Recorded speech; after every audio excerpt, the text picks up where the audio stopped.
Bonjour à tous et bienvenue sur Tuto Blender. Dans ce Quick Tips, j'aimerais vous montrer comment créer vos propres orientations de widgets. Alors les widgets, pour rappel, ce sont les espèces d'axes là, les flèches qu'on peut venir afficher ici. Hop, j'aime bien afficher Move et on peut mettre Scale également en plus.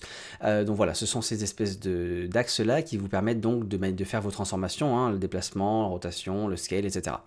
Et ces widgets-là suivent un référentiel en particulier. Donc là, il y en a plusieurs. Par défaut, nous sommes sur le référentiel global, c'est-à-dire que les widgets s'alignent par rapport aux axes de notre scène. Là, l'axe X et Y, on les voit là en vert et en rouge. On les voit aussi en haut à droite.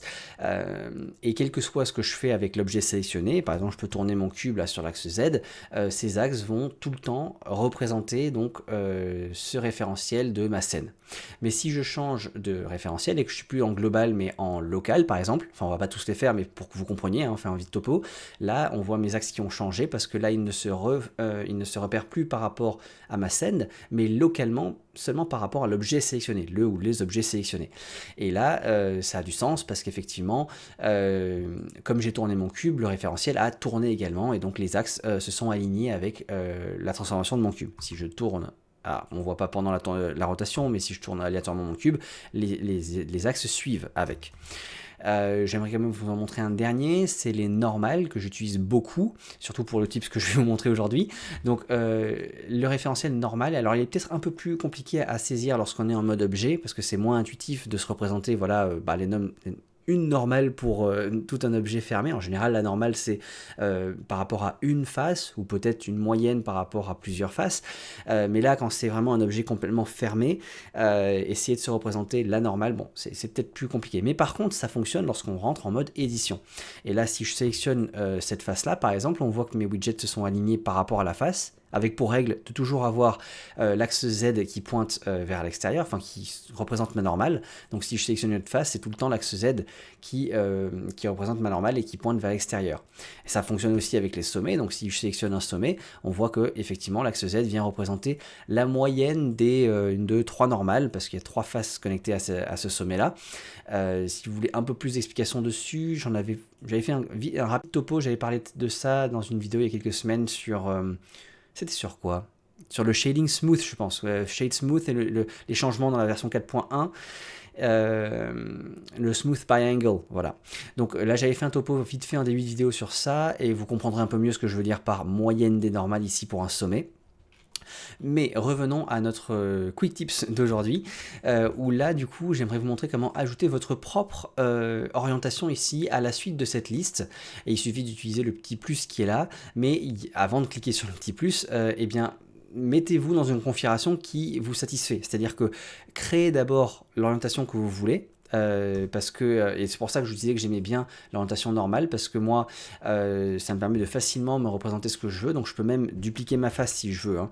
Ici, orienter ma face dans la manière que je veux, hop, comme ça par exemple, et me dire ok, cette orientation là elle me va parfaitement et j'aimerais que ce soit celle-là ma nouvelle orientation que je viendrai rajouter à ma liste.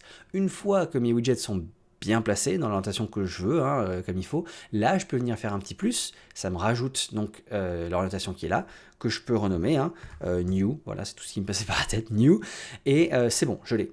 Maintenant que New est créé, je peux même sortir du mode édition, et même en mode objet, je suis dans New, vous le voyez, c'est là. Et mon curseur va rester dans cette orientation-là tout le temps, mes widgets vont rester comme ça de partout. Alors là, une orientation random comme ça, aléatoire que j'ai faite à la main comme ça, c'est pas forcément super intéressant.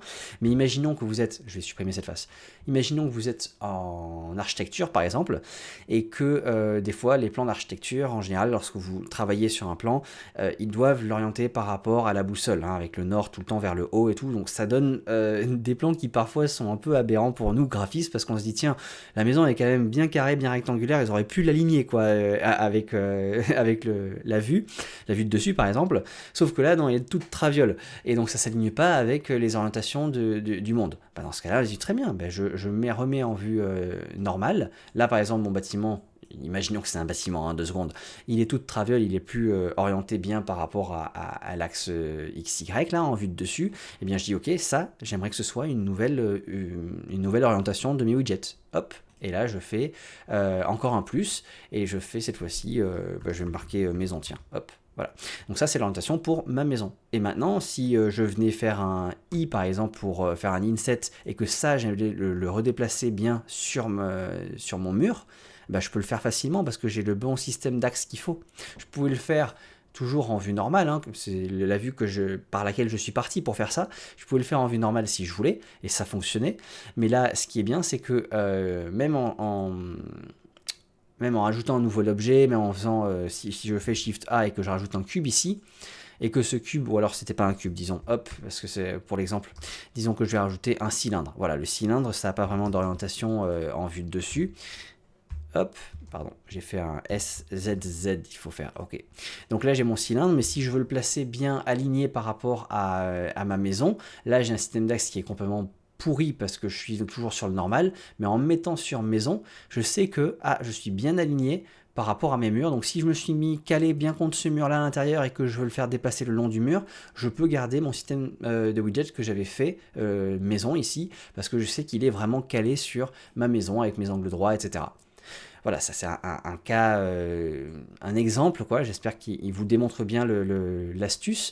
Mais en gros, servez-vous de vos différentes orientations qui sont déjà existantes pour en créer une qui s'adaptera le mieux à ce que vous voulez. Et ensuite, bah, appuyez sur le petit plus, renommer, hein, c'est important parce que quand on a une dizaine de nouvelles trucs, renommer c'est important. Et ensuite, vous pourrez utiliser ce système. Voilà, j'espère que ce quick tip aura été utile, qu'il vous aura appris quelque chose. Et moi, je vous dis à la prochaine. Salut!